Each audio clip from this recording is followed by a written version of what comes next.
You did it. You got the job. You hit the milestone. You bought the thing you always said you would buy when you finally made it. And then you sat with it for a moment and felt nothing. Not joy, not satisfaction, not the deep exhale of arrival you had been waiting for, just a quiet, uncomfortable blankness. And then almost immediately a new target appeared on the horizon, a new version of enough, and the chase began again. If that sounds familiar, you are not broken, you are not ungrateful, you are not failing at happiness. You are experiencing one of the most well-documented and least talked about psychological phenomena in human history. And once you understand what is actually happening inside your brain, the way you pursue success will never be the same again. Psychologists call it hedonic adaptation, but you probably just call it your life. Here is what it is. Your brain has a built-in happiness thermostat, a baseline level of satisfaction that it continuously tries to return to regardless of what happens to you. Win or lose, gain or lose, achieve or fail. Within weeks or months, your emotional state resets to roughly where it started. In 1978, researchers Philip Brickman and Donald Campbell studied two very different groups of people: lottery winners who had suddenly come into enormous wealth, and accident survivors who had become permanently paralyzed. The results stunned the scientific community. Within 1 year, both groups had returned to almost exactly the same level of happiness they reported before their life-changing events. The lottery winners were no happier. The accident survivors were no less happy. The brain adapted to both, completely. Think about that for a moment. The things you are chasing right now, the salary, the title, the relationship, the body, the house. Your brain is already quietly planning how to make all of it feel ordinary, not because life is meaningless, but because your brain is extraordinarily good at its job. Adaptation kept your ancient ancestors alive. When everything around you feels normal, you stay alert to new threats and opportunities. The brain that could not adapt was the brain that got eaten. But here is the cruel twist of modern life. That ancient adaptation system was never designed for a world where there is always something more to want, always a bigger number, always a better version, always someone else's highlight reel to compare yourself against. So you achieve, you adapt, you want more, you achieve again, you adapt again.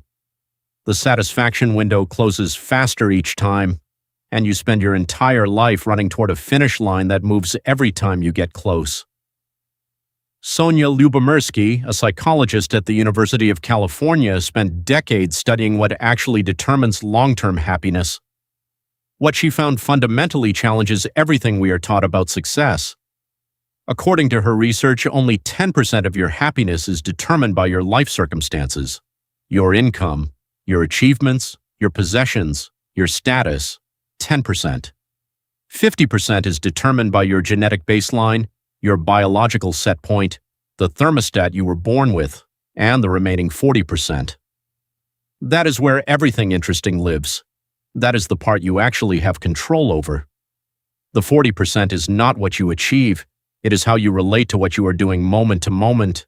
It is the quality of your attention, the intentionality of your choices, the depth of your relationships, the meaning you assign to ordinary days. This is why two people can have identical careers, identical salaries, identical achievements, and one of them feels deeply satisfied while the other feels chronically empty. The difference is not in what they have done, it is in how they are living. Here is what the research actually says creates lasting satisfaction, not arrival, engagement. The people who report the highest levels of long-term well-being are not the people who achieve the most. They are the people who are most absorbed in what they are doing right now. Psychologist Mihaly Csikszentmihalyi spent his career studying flow states, moments of complete absorption where the self disappears and only the work remains. He found that humans report their highest levels of satisfaction not during leisure, not during achievement celebrations, not during reward, but during deep engagement with a challenging task. The feeling you are chasing at the end of the achievement was never meant to be found there. It lives inside the doing. Inside the moment just before you know whether you will succeed. This also means that the goal is not to stop having ambitions. It is to stop outsourcing your sense of self to outcomes you cannot fully control. To stop treating your happiness as something that will be unlocked by a future event. To start finding the thing that makes ordinary Tuesdays feel meaningful. Because here is the uncomfortable truth about the people you admire most, the ones who seem to move through life with quiet confidence and deep satisfaction. They did not find that by achieving more than everyone else. They found it by changing what they were actually measuring. They stopped measuring their life by what they had accumulated. They started measuring it by what they were becoming, by the quality of their attention, by whether the work they were doing aligned with something real inside them. Viktor Frankl survived some of the worst conditions imaginable and came out the other side with this conclusion: everything can be taken from you except one thing, the freedom to choose how you respond to any situation. Meaning is not found, it is made.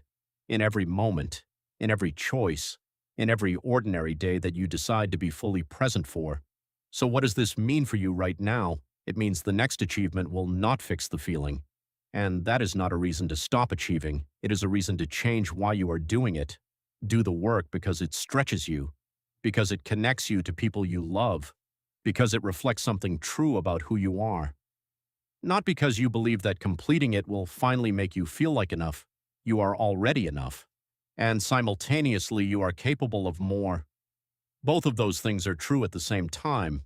And the moment you can hold both of them without contradiction is the moment the chase stops being a trap and starts being a choice.